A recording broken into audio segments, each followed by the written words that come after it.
सिलीगुड़ी के मेयर गौतम देव डाकग्राम फुलबाड़ी विधानसभा क्षेत्र से क्यों नहीं लड़ेंगे, आइए जानते हैं।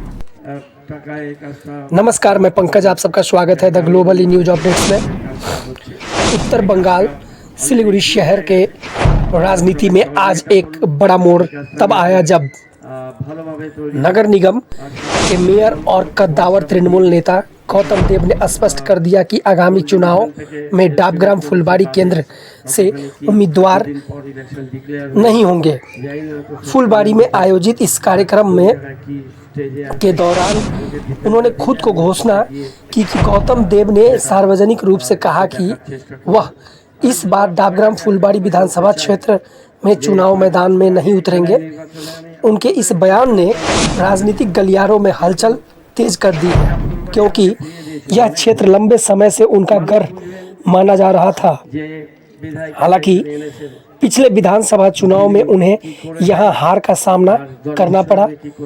गौतम देव की इस घोषणा के बाद अब अटकलें तेज हो गई है कि तृणमूल कांग्रेस इस महत्वपूर्ण सीट पर किसी नए युवा चेहरे को मौका दे सकती है। माना जा रहा है कि पार्टी उन्हें किसी अन्य बड़ी जिम्मेदारी या किसी दूसरी सुरक्षित सीट पर विचार कर रही है। भाजपा और अन्य विपक्षी दलों ने इस घोषणा को सत्ताधारी दल की कमजोरी बताया है, जबकि तृणमूल समर्थकों का मानना है कि यह एक सोची समझी राजनीतिक चाल है। फुलबाड़ी इलाके में स्थानीय कार्यकर्ताओं के बीच इस फैसले को लेकर के मिली जुली प्रतिक्रिया देखने को मिल रही है।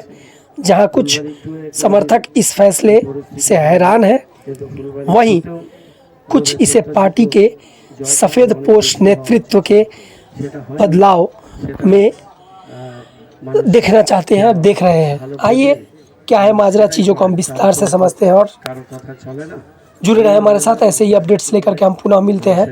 आप सबका दिन शुभ हो। भारत माता की जय, हिंदुस्तान जिंदाबाद। আমি এর মধ্যেও যখন যা পেয়েছি, আমি প্রথম 2-3 বছর ঢুকেই নি ডাকগ্রাম ফুলবাড়িতে। ইচ্ছা করতো না এখানে আসতে, কেননা যেখানে রাত দিন এক করে কাজ করে আমার হার্ট অ্যাটাক হয়ে গেল বাইপাস 16 সালে 15 সালে। তারপরেও যে লেভেলে কাজ করলাম আর মানুষ যেভাবে ভোট দিল সেটা মানুষ বুঝেছে।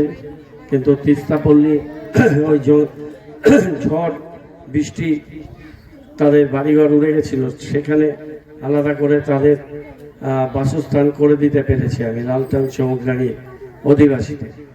এখানে যখন ঝড় হয়েছে, বৃষ্টি হয়েছে, অনেকের আগে আমি এখানে এসে পৌঁছেছি, প্রত্যেকটা জায়গা দেখেছি।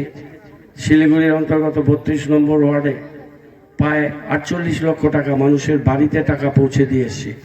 এই কদিন আগে যে ভয়াবহ বৃষ্টিতে হলো, পশ্চিম ধনতলায় গেলাম, এই সব জায়গাতে আমার কাজ আছে। যেখান দিয়ে যাবো না সেই রাস্তাটাই বলবে এটা গৌতম দেবের করা। তারপরে আর কিছু হয়নি, মানে তৃণমূল সরকারের করা, মমতা বন্দ্যোপাধ্যায়ের করা যত কাজ আমার এখন এগুলো মনেও নেই। এখনই বলছিল এইগুলো আমার মনে নেই, ভুলে গেছি, অনেক দিন এখানে আসি না। তবে এই প্রান্তর, এই মাঠ, এখানকার গাছ, এখানকার মানুষজন, এখানকার বিশেষ করে ফুলবাড়ি ট্যুর, তাদের প্রতি আমি অত্যন্ত কৃতজ্ঞ।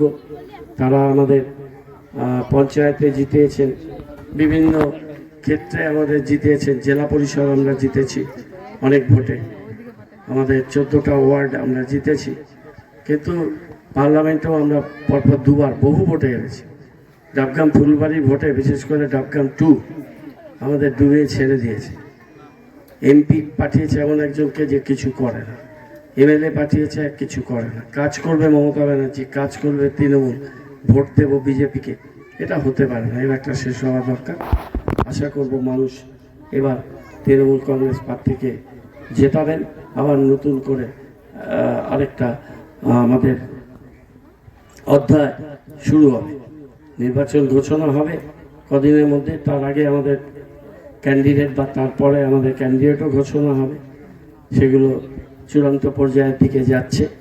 তো যাই হোক না কেন, আমরা আশা করব যে এখানে মানুষ একজন যোগ্য প্রতিনিধিকে পাবে, যাকে নিয়ে মানুষ আবার আগের মতো কাজ করতে পারবে, সেটা তৃণমূল ছাড়া সম্ভব নয়, মমতা বন্দ্যোপাধ্যায় ছাড়া সম্ভব নয়।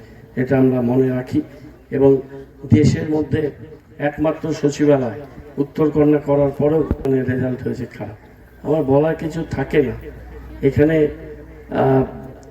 দুর্দর্শন, তার পাশে দুটো রাস্তা সেই সময় 14-15 সালে 15 কোটি টাকা দিয়ে দুটো রাস্তা করেছিল। আর যেটা এখান থেকে গোয়ালটুলি যে রাস্তাটা 53 কোটি টাকা দিয়ে করেছিল। এখন কর্পোরেশনে 10 লাখ টাকার জন্য হাপিত্তেশ করে বসে থাকতে হয়, কখন কোথার থেকে টাকা জোগাড় করে কাজ করব। আর এখানে এত ফান্ড দিয়েছি এবং এখান থেকে রাজগঞ্জ হয়ে জলপাইগুড়ি যাওয়ার সব রাস্তাগুলো করেছি। এখানে সোয়াবিটা ব্রিজ করেছি, এখানে পুঁটিমারি ব্রিজ করেছি, এখানে যেটা 0 পয়েন্টে যাওয়ার SJD-কে দিয়ে ওই রাস্তা এশিয়ান হাইওয়ে কি হয়নি, এখানে আপনাদের পথসাথী সমস্ত কিছু হয়েছে। কিন্তু বিজেপি জিতেছে লোকসভা আর আমাদের অ্যাসেম্বলি। আমি আপনাদের কাছে করজোড়ে আবেদন করতে চাই, মা বোনদের কাছে, লক্ষ্মী ভাণ্ডার কে দিচ্ছে? আজকে 1,500 টাকা হয়েছে, শিডিউল কাস্টদের 1700 টাকা হয়েছে, যুব সাথী 1 এপ্রিল থেকে আমাদের বাড়ির ছেলেমেয়েরা যারা এখনো চাকরি পায়নি তাদের স্বীকৃতি দিচ্ছেন মমতা বন্দ্যোপাধ্যায়, স্বাস্থ্য সাথী দিচ্ছেন, কন্যাশ্রী দিচ্ছেন, রূপশ্রী দিচ্ছেন, 94টা প্রকল্পের অর্থ আসছে। তারপরেও যদি দিদিকে আমরা, তার দলকে আমরা ভোট না দিই, এটা তার প্রতি চরম অবিচার করা হবে। আমি তাই আপনাদের কাছে বলবো যে আপনারা আর তো কটা দিন, এপ্রিলের প্রথম দিকে ভোট হবে, সবাই মিলে আসুন, শক্তিশালীভাবে সংঘবদ্ধভাবে মমতা বন্দ্যোপাধ্যায়ের পাশে থাকি, অভিষেক বন্দ্যোপাধ্যায়ের পাশে থাকি। তৃণমূল কংগ্রেসের প্রতিটি প্রান্তরে তৃণমূল কংগ্রেসের ঝান্ডা উজ্জীবিত হোক, তৃণমূল কংগ্রেস এগিয়ে যাক মানুষের স্বার্থে, মানুষের জন্য। এইটুকু কথা। ফুলবাড়িতে প্রথম কথা তো দল সিদ্ধান্ত নেয় এখানে। গতবার আমি 86,000 ভোটে পার্লামেন্ট হারার পরে ওই সিটে দাঁড়িয়েছিলাম এই কারণে যে এখানে মানুষের প্রতি আস্থা রেখে আমি প্রচুর কাজ করেছি। সেই কাজ আমি রক্তে সুফলতা দিতে পারবো, এটা আমার বিশ্বাস। আমি তো হারার 2 দিনের মধ্যেই আমি কর্পোরেশনের দায়িত্ব পেয়েছি। ব্যক্তিগতভাবে আমার এটাতে কোনো লোকসান কিছু হয়নি।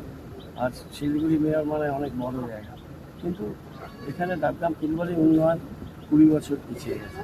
আবার 2010 সালের থেকে শুরু না করেছে MLA কোনো কাজ, আর পরপর ওরা MP-কে জেতাচ্ছে। এখানে মানুষ ফুলবাড়ি একটু মানুষ সহায়তা জেতাচ্ছে না, কিন্তু বাকি জায়গার মানুষ জেতাচ্ছে। আজকে যদি ডাকগ্রাম থেকে 5,000 ভোটেও লিড পেত, তাহলে MP-তে নির্মল কান্তি রায়, ধূপগুড়ি বিধায়ক, উনি জিতে। তা না জিতে যে ভদ্রলোক জিতেছেন, উনি তো 5 বছর কোনো কাজ করেনি, এখনও করেন। এবং উনি 30 কোটি টাকা পেয়েছেন MP ফান্ড থেকে, 10 টাকাও খরচ করেন। ফুলবাড়িতে দেখাতে পারবে MLA একটা কাজ করেছে? 5 বছর তো হয়ে গেল, 3 কোটি টাকা তো উনিও পেয়েছেন, 3 পয়সার কাজ করে। তারপরে যদি মানুষ তাদের ভোট দেয়, তাহলে মানুষকে তো জোর করে কিছু করা যাবে, কিছু করার নেই। দুঃখ থাকে, আক্ষেপ থাকে। আমি আর আসছি না কেউ চেয়ে, কারণ আমাকে মানুষ প্রত্যাখ্যান করেছে। আমিও মানুষকে নতমস্তকে নমস্কার করে শ্রদ্ধা ভক্তি আমার ভালোবাসা জানিয়ে আমি ফিরে যাচ্ছি আমার দায়বদ্ধতা থেকে করছি। কারণ ডাকগ্রাম ফুলবাড়ি আমাকে প্রথম জিতিয়েছে, পশ্চিমবঙ্গে অনেক পরিচিতি দিয়েছে, 2বার আমাকে জিতিয়েছে, 2বার আমি মন্ত্রী হয়েছি। ডাকগ্রাম ফুলবাড়িতে তো না জিতলে হতো না। সুতরাং ডাকগ্রাম ফুলবাড়ির মানুষের প্রতি আমার অশেষ কৃতজ্ঞতা, ভালোবাসা, ঋণ আছে। সেই ঋণটা আমি আজীবন শোধ করতে চাই। আমি পিতা থাকি।